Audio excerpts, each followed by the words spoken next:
ਸਤਿ ਸ਼੍ਰੀ ਅਕਾਲ ਜੀ ਸਾਰਿਆਂ ਨੂੰ। ਮੇਰਾ ਨਾਮ ਹੈ जसमीत सिंह। स्वागत करता है ताड़े अपने YouTube चैनल JEE क्लासेस। सो आज हम बात करने जा रहे हैं, आज हम इसमें बात करेंगे आगे जो बहुत ही इंपॉर्टेंट अमेंडमेंट्स है हमारे एग्जाम पर्पसेस के हिसाब से।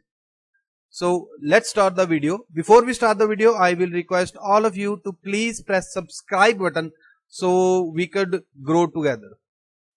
So आज स्टार्टिंग करेंगे from the 24th amendment which was done in 1971। 5th of November 1971 वो दिन था जिस दिन ये अमेंडमेंट ने हुई थी, मतलब टेक प्लेस हुआ था। That was due to the Golaknath case. अब इस गोलकनाथ केस में क्या है कि एक हम अगर छोटे सी बात की ऑप्शन के बारे में बात करें तो व्हाट हैपेंड कि गोलकनाथ जी ने एक केस फाइल किया था against the Punjab government and he said that कि उनकी जो 500 एकड़ की प्रॉपर्टी है, government is saying that it is not legal because government के हिसाब से पर पर्सन मैक्सिमम 31 एकड़ की प्रॉपर्टी ही लीगल है। सो इसके आधार पे उन्होंने एक कोर्ट में ऑब्जेक्शन दायर किया that this thing is his fundamental rights, जिसके तहत राइट टू प्रॉपर्टी का जो उनका लेखन है इसका विरोध हो रहा था। तो जब केस फाइल हुआ तो गवर्नमेंट ने इस पर जब वर्डिक्ट आया तो गवर्नमेंट ने पुराने कुछ केसेस को भी ओवर रूल्ड किया एंड गवर्नमेंट को मना किया गया कि आप हमारे फंडामेंटल राइट को किसी भी मौलिक अधिकार के तहत इसमें कोई भी चेंज नहीं कर सकते हैं। So government introduced article 368। 368 was the जिसके तहत कोर्ट में सुनाए गए फैसले को मानते हुए इस चीज पर विचार किया गया कि फंडामेंटल राइट को अमेंड करना पड़ सकता है, लेकिन जब वो बहुत जरूरी हो। सो that's why article 368 was introduced. So 24th amendment was done with the article 368 on 5th of November 1971। और ये कंपल्सरी हो गया कि अगर आर्टिकल्स को अमेंड करना है तो consent of the president should be there, जो कि बिल पास करने पर उनकी परमिशन लेनी जरूरी हो जाती है। ठीक है जी। So this was all about the article number 24th जो हमारी अमेंडमेंट है। और इसमें क्वेश्चन मेन क्या है, कौन सी डेट को हुआ था, that is on the 5th November 1971 with the article 368। Next is the constitution amendment 31st act in 1973। Now the part was that कि अगर आपने मेरी पिछली वीडियोस देखी होंगी तो आपको पता होगा कि 1978 में असम को बाइफरकेट किया गया था। और असम को बाइफरकेट करने के लिए, कि अगर किसी को ये चीज नहीं पता है तो मैंने जो अभी अभी लेटेस्ट चल रहे हैं इंटरस्टेट डिस्प्यूट्स जी, अभी आपके ऊपर एग्जैक्टली एक आई बटन शो हुआ होगा, उस पे इंटरस्टेट डिस्प्यूट के बारे में एक वीडियो अवेलेबल है कि अभी जो हमारे इंटरस्टेट डिस्प्यूट चल रहे हैं उनके बारे में एक वीडियो अवेलेबल है। आप उस आई बटन पे क्लिक कीजिए, आपको वहां ले जाएंगे और आपको सभी डिस्प्यूट समझ आ जाएंगे। सो क्या हुआ था कि बहुत सारी स्टेट कई सारी यूनियन टेरिटरीज को स्टेटहुड दिया गया था, कईयों को लेजिस्लेटिव असेंबलीज दी गई थी। और इन सब के बारे में जब चला तो उन्होंने क्या किया कि नंबर ऑफ पार्लियामेंट्स के जो मेंबर हैं वो बढ़ाने पड़े थे। So that's why the 31st amendment rule was there. और इसके चलते हुए they made the number of people from 525 the members of the Lok Sabha to 545। लेकिन जो इसमें भागीदारी थी, क्योंकि कई यूनियन टेरिटरीज को स्टेटहुड देने की बात हो रही थी, सो उनको डिक्रीज करके 25 से 20 मेंबर कर दिए थे जो यूनियन टेरिटरी से आएंगे। इसके बारे में डिटेल मेरी राइट साइड वाले में दी गई है, जिसमें क्लॉज ऑफ आर्टिकल 81 जो हमारे लिए इंपॉर्टेंट है कि आर्टिकल 81 में क्लॉज 1 में ये अमेंडमेंट हुई गई थी। और ड्यू टू किसके लिए हुई थी, ये मैंने अभी आपको बताया 1971 में हुई गई थी। दिस चेंज्ड विद इसमें वेरिएशन आती गई है। आर्टिकल 81 में 500, 506, फिर उसके बाद 522, ये नंबर बढ़ता जा रहा है और यूनियन टेरिटरी के बेसिस पर इसको डिसाइड किया गया था। ठीक है जी, आगे चलते हैं for the next amendment. Now इसमें कुछ वेरी इंपॉर्टेंट पॉइंट्स हैं जो हमको याद रखने हैं। That's why I highlighted them here that the article 81 shall not be applicable to any state long its population does not exceed 6 million.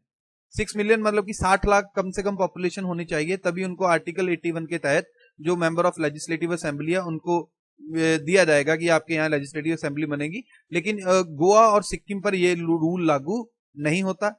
अब देखिए कि इसमें यह भी था कि शेड्यूल कास्ट और शेड्यूल ट्राइब के पीपल को कितने % रिजर्वेशन देनी चाहिए, उनके कितने लोग कम से कम इसमें होने ही चाहिए, because there was a great population. I have highlighted here some points that there were 88.6 88% of scheduled tribes that are present in Nagaland. अगर नागालैंड में 88% है तो मेघालय में आप यहाँ अरुणाचल प्रदेश और मिजोरम में 80% लोग शेड्यूल्ड ट्राइब से बिलोंग करते हैं। 79%, 94% means there is a high rate of scheduled tribe people from this areas. इसीलिए लोकसभा में एक क्लॉज इंट्रोड्यूस किया गया, 3rd and 4th a bill was सीकन in this articles with article was also introduce 332। उसमें एक अमेंडमेंट 3 और 4 में ये मेंशन किया गया कि किन स्टेट्स को कौन कौन सी रिजर्वेशन पॉलिसी के तहत यहां से शेड्यूल्ड ट्राइब के मिनिमम कितने लोग होने चाहिए। ठीक है जी, होप है पिछली सारी डिटेल आपको मिल गई हो। The constitution amendment 36th amendment में उन्होंने हमें क्या बताया था कि दिस वाज डन इन 1975। अब 1975 में बारे में हम थोड़ी सी बात करते हैं कि व्हाट हैपेंड देयर इन 1975। तो क्या हुआ था, that there was a history was made that Sikkim will become the part of India. अब सिक्किम भारत का पार्ट जो बनेगा वो कैसे हुआ था, दैट इन द बिगिनिंग वहां पर कोई डिसाइडेड नहीं था कि किसकी गवर्नमेंट होगी, क्योंकि पहले वहां पर क्या था कि सिक्किम को इंडियन ब्रिटिश रूल के अंडर जब ये 1873 में आया तो भारत ने क्या किया था कि इसको सिक्योरिटी प्रोवाइड करा रहे थे। ब्रिटिश जाने के बाद भी भारत इनको सिक्योरिटी प्रोवाइड करवा रहा था। तो 1971 में वहां पर 73 में विद्रोह होने शुरू हो गए थे और तब वहां के पहले जो है कि इंडिया के पार्ट बनाया गया इसे 75 में, और 4 साल बाद इसको यूनियन टेरिटरी से लेजिस्लेटिव असेंबली दी गई, एक स्टेटहुड दिया गया and Shri Nar Bahadur Bhandari will had become the first chief minister of the Sikkim बने थे। और फिर उसके बाद क्या हुआ था कि जब ये चीफ मिनिस्टर बन चुके थे तो चाइना ने इस चीज का बहुत विरोध जताया था कि सिक्किम भारत का पार्ट कैसे बन सकता है, why don't be the part of India. तो तब एक श्री हमारे जो अटल बिहारी वाजपेयी थे तो उन्होंने बात की थी उनसे, तब he was a very good influencer at that point. उन्होंने बात की and they India sign a treaty with China कि जब इन्होंने ट्रीटी साइन की उसमें लिखा कि इंडिया मानेगा कि तिब्बत आपका पार्ट है and on the other hand side आपको ये मानना पड़ेगा that Sikkim is part of India. तब उन्होंने क्या किया था, इंडिया को अपना पार्ट मान लिया था। ठीक है जी, so this was the all about that कि ये हमारी 36th अमेंडमेंट क्यों हुई थी। आई होप आपको इसके पीछे की हिस्ट्री समझ आ गई हो। आगे चलते हैं। सो this is the half of the video. अगर आपको ये वीडियो अभी तक अच्छी लगी है, कोई जानकारी आपको अच्छी मिली है विद रीजंस, तो प्लीज इस वीडियो को लाइक करें, अपने फ्रेंड्स के साथ शेयर करें, ज्यादा से ज्यादा सब्सक्राइबर बढ़ाएं। आई होप कि हम मिलकर एक चैनल को आगे बढ़ा सकते हैं। अगर कोई कमी है या कुछ भी है, मेरा WhatsApp number is always available in the end of the video. आप मुझ पे वहां पे संपर्क कर सकते हैं, मुझे टेलीग्राम पर भी मिल सकते हैं।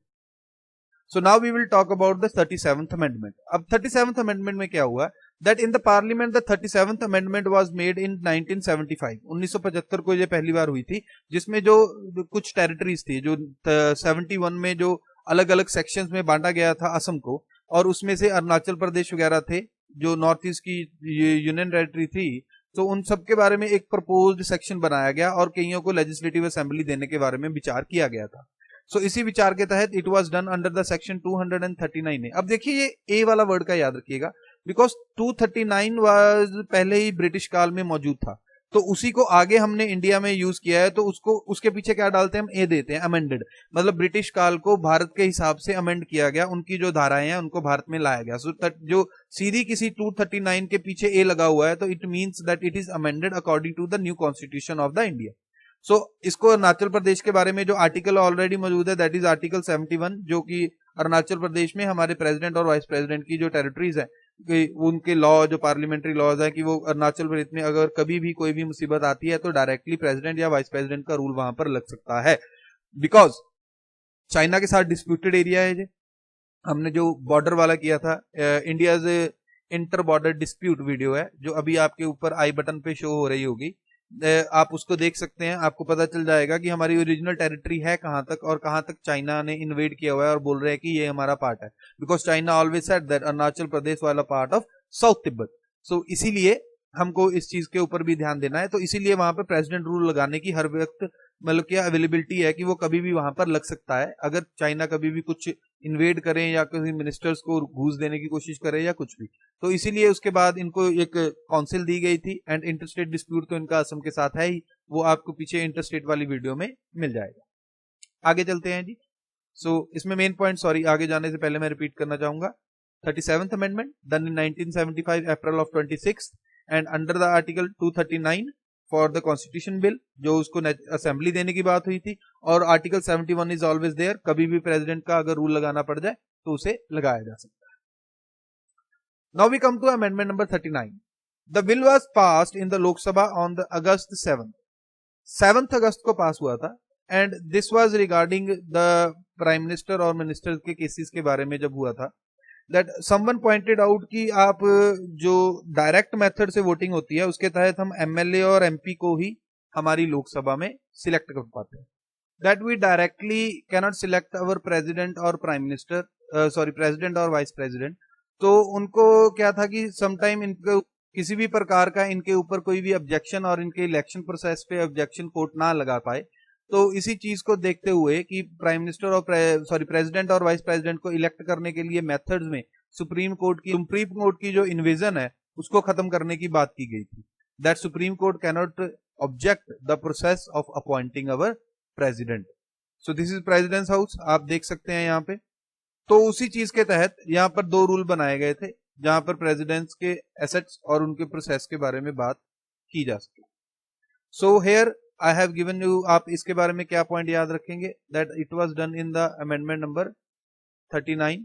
अमेंडमेंट में इसके बारे में बात हुई है, that about the rules of selection of the president and prime minister, and done by 329A। फिर से एक ही बात आ गई है, तो आप समझ ही चुके होंगे कि ब्रिटिश काल से चल रहे आ रहे प्रोसेस है। अब कईयों को यह बात नहीं पता होगी कि what was the process of electing our president and prime minister, इनके लिए वोट कौन करता है।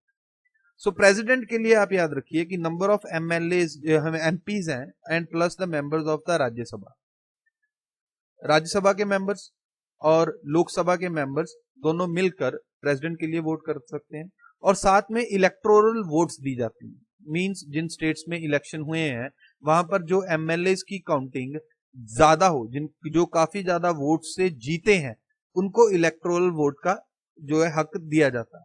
सो दिस इज द, वो सब मिलके प्रेसिडेंट के लिए वोट करते हैं और फिर वो जो जीता है उसे हम प्रेसिडेंट अपॉइंट कर देते हैं। सो this is our president Ramnath Kovind. On the other hand vice president का प्रोसेस थोड़ा सा डिफरेंट है, इसमें सिर्फ 2 ही हाउस वोट करते हैं, upper house and lower house. जरूरी नहीं है that member is not the member of any parliament houses, इन दोनों में से किसी का भी मेंबर नहीं होता है, वो उनको अलग से जो है कि पार्टीज आगे लाती हैं, इनके लिए लोकसभा और राज्यसभा के दोनों मेंबर जो है कि अपॉइंट करते हैं। सो this is Venkaiah Naidu, the vice president of India, and he is also, जो वाइस प्रेसिडेंट ऑफ इंडिया होता है वो राज्यसभा का हेड स्पीकर भी होता है। ठीक है जी, होप है आपको ये डिटेल मिल गई होगी। आगे चलते हैं जी। So this was the 40th amendment. ये बहुत जरूरी है क्योंकि अभी अभी पिछली बार ये थोड़ा सा न्यूज में भी था, जब यूएसए ने इन्वेड किया था इंडिया के लक्षद्वीप के पास, एंड इंडिया ने ऑब्जेक्ट किया था कि आप कैसे हमारे एरिया में घुस सकते हो, this is our special economic zone. अब कह रहे हैं कि स्पेशल इकोनॉमिक जोन कब घोषित किया गया था, दैट वाज डन इन 1976 में, इसके बारे में बात की गई थी, और उसमें बताया गया था कि भारत के आसपास जो 200 नॉटिकल माइल्स का एरिया होता है, ये जो एरिया आप देख रहे हैं ब्लू, डार्क ब्लू में देख रहे हैं, कि इसमें खोजे गए कोई भी खनिज पदार्थ, कोई भी नेचुरल रिसोर्सेज जो मिलेंगे, उन सब पर मालिकाना हक किसका होगा, भारत का होगा। ऐसे प्रोसेसेस के लिए कि यहाँ पर कुछ भी खोज हो, चाहे वो फिशिंग हो या कुछ भी हो, इसमें मालिकाना हक भारत का होगा। सो this is our special economic zone. इसके बारे में आर्टिकल 31B में इंट्रोडक्शन दी गई थी, that there is a special economic zone, और आर्टिकल 297 भी इसके साथ में इंट्रोड्यूस किया गया था। With the another special economic zone 64 अलग अलग और भी लॉज इसके बारे में बताए गए थे। उन सब में बारे में हमें क्या बताया गया था, दैट इन दिस पार्ट्स, साथ में जो भारत में कोई स्मगलिंग करता है, जहां कोई किसी तरीके से हमारे देश में फॉरेन एक्सचेंज को रोकता है, फॉरेस्ट प्रिजर्वेटिव लॉज है कि हमारे देश में बचा के रखना है, समुद्री जीवों को बचाना है, जंगलात को बनाना है, ऐसे ही 64 डिफरेंट सेंट्रल लॉज जो बनाए गए थे, that was done in 40th amendment in 1976। अब जिसको पता है प्लीज टेल मी 1976 में हमारे देश का प्राइम मिनिस्टर कौन था, लेट्स सी कितनों को आता है। So that's all for this video. 5 से 6 अमेंडमेंट्स थी, होप है आप सबको सारी समझ आ गई हो। अगर कुछ समझ ना आए तो प्लीज कमेंट बॉक्स में मेंशन कीजिएगा, मैं अलग से बनाऊंगा। और यूट्यूब शॉर्ट्स में भी मैंने एक चैनल स्टार्ट किया है इन अमेंडमेंट को रिवीजन के पर्पज से, एक छोटी 1 मिनट की कहानी में देने के लिए। आप डिटेल से वीडियो यहाँ पर पढ़ सकते हैं। अगर कुछ और भी जानना चाहें तो आप मुझे टेलीग्राम पे संपर्क कर सकते हैं on my WhatsApp number that is available for chat from morning 6 AM to रात के 12 बजे तक मैं अवेलेबल हूँ। आप कभी भी मेरे से कुछ भी पूछना चाहें या कुछ भी बात करना चाहें, फिजिकल क्लास में बारे में कोई डिटेल लेना चाहते हैं तो आप मेरे नंबर पर संपर्क कर सकते हैं। Thank you very much for watching till the end. Hope you all like that. God bless you all. Take care. Let's grow together. Like and subscribe.